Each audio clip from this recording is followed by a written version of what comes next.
The crystal halls of Alindra's royal palace were so polished that Marcus Hale sometimes wondered if the architect secretly enjoyed watching soldiers panic about slipping during important ceremonies. Blue light flowed softly through the transparent walls. Beyond them stretched the artificial sky of the colony world.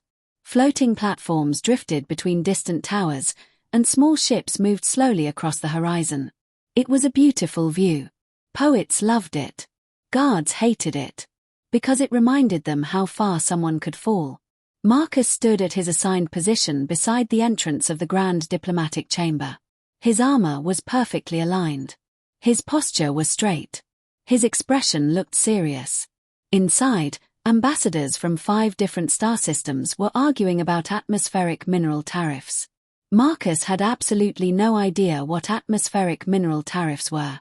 But judging by the tone of the discussion, they were apparently important enough to argue about for hours. Beside him another palace guard shifted slightly. 2 hours, the guard muttered quietly. Marcus didn't turn his head. Royal protocol discouraged conversations during official ceremonies. Still, he answered quietly. 2 hours of tariffs. 2 hours, the guard confirmed. Yesterday it was 3 hours about shipping corridors. Marcus thought about this for a moment. I think the assassins are waiting until the speeches end, he said. The other guard almost choked, trying not to laugh. At the center of the chamber stood Queen Seelith of Alindra. Even from Marcus's position near the wall, her presence dominated the entire room. She was tall, graceful, and unmistakably alien. Her species looked mostly human, except for the elegant ears that curved slightly behind strands of silver hair.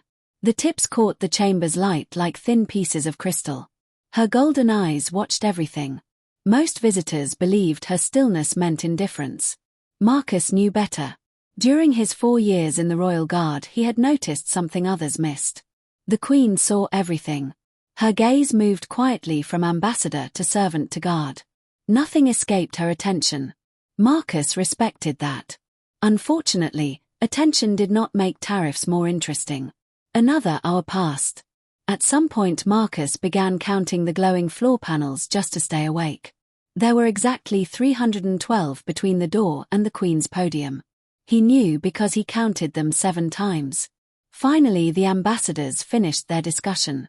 One diplomat thanked the Queen for her wisdom and cooperation in interstellar economic stability. Marcus suspected that was diplomatic language for, "Please let us leave now."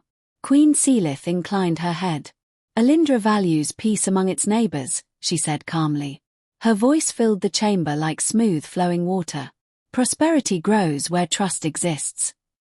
Marcus admired the sentence. It sounded extremely wise while saying almost nothing specific. The ambassadors began preparing to leave.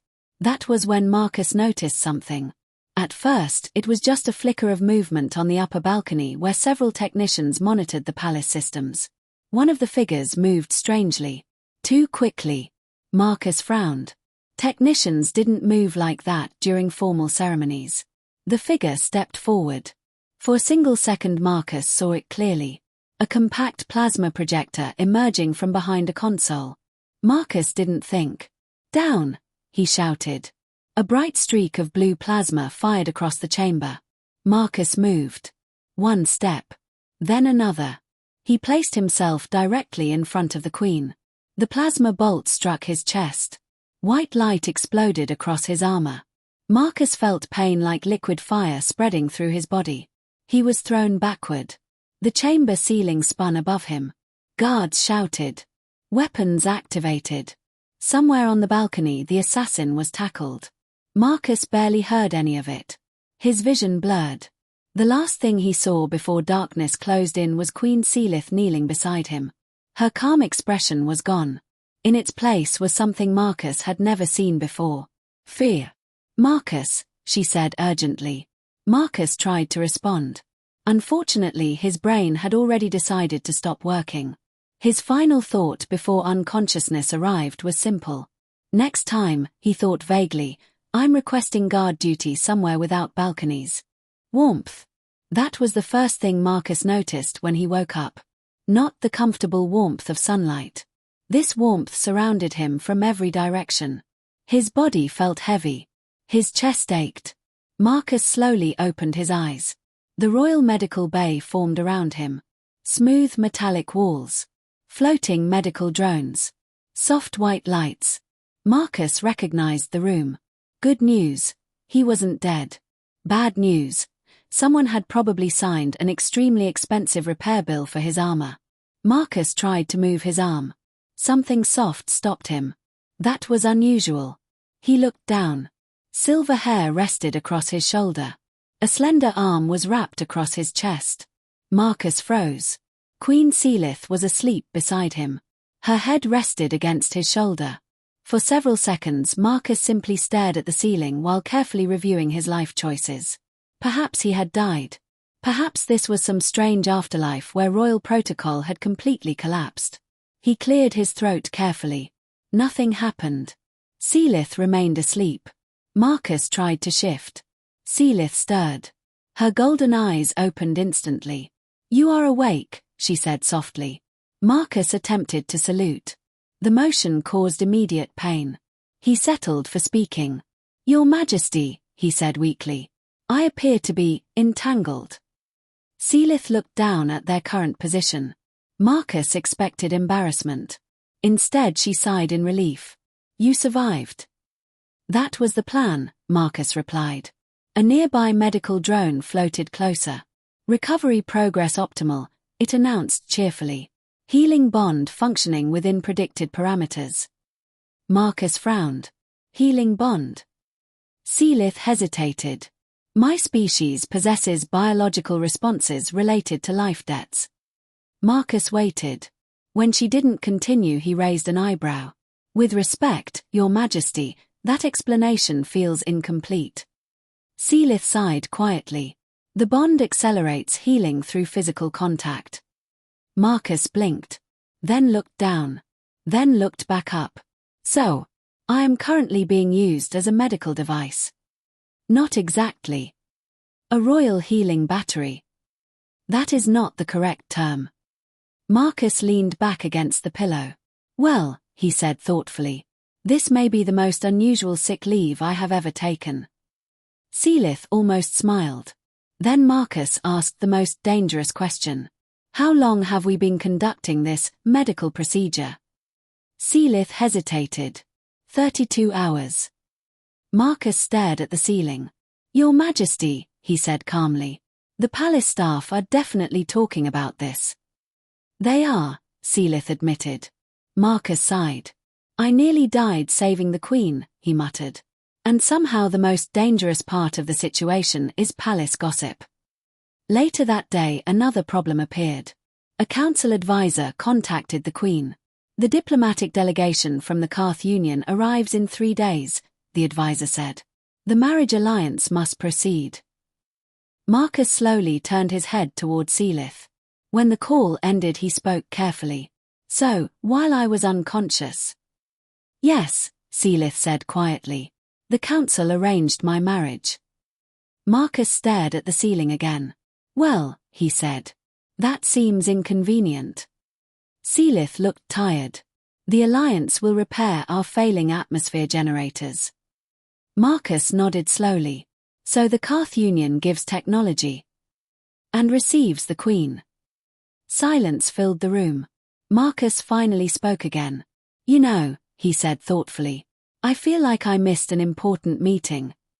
Sealith gave a small, tired smile. "You missed several." Marcus sighed. "I should have stayed unconscious." Neither of them knew that the assassination attempt was only the beginning. Because far beyond the colony world of Alindra, warships from the Karth Union were already entering the system. Marcus discovered 2 important truths the moment he left the medical bay. The first truth was that walking after nearly being vaporized by plasma required more effort than expected. The second truth was that the entire palace already knew about the healing bond. The corridor outside the medical wing was unusually quiet. Servants suddenly became very interested in nearby walls. Technicians stared at the floor. 2 junior guards at the far end froze when Marcus and Queen Sealith walked past them. Marcus sighed. "See," he muttered. Sealith looked curious. "See what?" The audience. She glanced around. Everyone quickly pretended to be busy. They are curious, she said calmly. Marcus stopped walking. Your Majesty, he said patiently, the Queen of Alindra is following a wounded guard around the palace like a medical escort drone. That is inaccurate. How? I'm not a drone. Marcus considered this. That is technically correct. They continued walking through the palace. The healing bond still flickered faintly between them. Marcus felt stronger with every step. Soon they reached a balcony overlooking the city. The view was breathtaking. Crystal towers rose into the sky. Floating ships crossed the horizon. And far away enormous atmospheric stabilizers glowed faintly above the clouds. Marcus studied them quietly. They look impressive, he said. They are necessary, Seelith replied. Marcus folded his arms. They are also failing. Seelith did not answer. That is why the council arranged the marriage, Marcus continued. Yes. So the Karth Union repairs the machines, Marcus said. And they receive the queen. Seelith's shoulders stiffened slightly. It is more complicated. Politics is always more complicated than necessary. Before she could answer, Seelith's wrist communicator chimed. A holographic officer appeared. Your Majesty, the officer said urgently. 7 unidentified ships have entered the outer system. Marcus straightened. How many? Seelith asked. 7 vessels. Karth Union signatures. The balcony became silent. Marcus looked toward the sky. Well, he said quietly. That seems early for a wedding delegation. Seelith's expression hardened. Raise the defense network. Moments later the palace command balcony filled with holographic displays. 7 dark warships floated in orbit above the planet. Long. Angular. Armed. Marcus crossed his arms. You know, he said. When people arrive for a wedding they usually bring flowers. Those ships are escorts, Seelith replied calmly. Escorts with enough weapons to start a small war. A communication request arrived. The hologram of a tall alien noble appeared. Queen Seelith, he said politely. I am Lord Varin of the Karth Union fleet. Marcus studied him carefully. Varin smiled slightly. And this must be the human guard who interrupted the assassination. That is one way to describe it, Marcus said. Seelith stepped forward. Your fleet entered our system without announcement. Varin raised his hands. Because we discovered something troubling. Marcus leaned closer to Seelith. Please tell me the troubling thing is not another assassin. Varin heard him anyway. On the contrary, he said. The assassin who attacked you was not working for the Karth Union. Seelith's eyes narrowed. Your weapon was used. Yes, Varin said. Because someone wanted to sabotage our alliance. He projected a list of names into the air. Members of Alindra's own ruling council. Marcus stared. Well, he muttered. That is a plot twist. Varin continued. They feared losing political power after the marriage alliance. If the queen died, chaos would follow. And they expected to take control. The command balcony fell silent. Seelith looked at the names. Marcus saw anger in her eyes for the first time. For years she had carried responsibility alone. And someone in her own government had tried to kill her. Marcus stepped slightly closer. So the wedding was never the real problem, he said quietly. Seelith looked at him. No. The real problem was trust. Security officers confirmed the conspirators had already been arrested. Varin spoke again. Our alliance can still proceed. Seelith looked out toward the stars. For a long moment she said nothing. Her future had always been decided by duty, politics, sacrifice. Then a stubborn human guard stepped in front of plasma fire and accidentally changed everything. Seelith turned toward Marcus. You once said you were only doing your job. Marcus nodded. That part was true. But you also reminded me something important. Marcus scratched the back of his neck. I talk a lot when recovering from plasma injuries. Seelith faced the hologram again. The alliance between our systems will continue. Marcus raised an eyebrow. But not through marriage. Varin blinked. We will cooperate as partners, Seelith said calmly. Not as a political transaction. Varin considered this. Then he nodded slowly. That arrangement may be acceptable. The hologram faded. Marcus exhaled. Well, he said. That was less dramatic than I expected. You expected more? Seelith asked. At least one explosion. She shook her head. You are a strange guard. I have heard that before.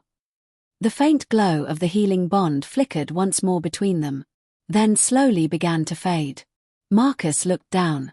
So this is the end of the medical miracle. The bond served its purpose, Seelith said. Marcus nodded thoughtfully. You know, most people recover from injuries and simply go back to work. And you? She asked. Marcus looked out across the city of Alindra. The fragile world that depended on its queen. I think my job just became more interesting. Seelith smiled slightly. Royal Guard Marcus Hale. Yes, Your Majesty. You are promoted. Marcus blinked. That sounds expensive. Come, she said, walking toward the palace doors. Marcus followed her. Behind them the stars shone quietly above Alindra. The colony that had nearly lost its queen now had something stronger than a political alliance. It had trust. And sometimes, all it takes to change the fate of a world is one stubborn human who refuses to move when the plasma shock comes.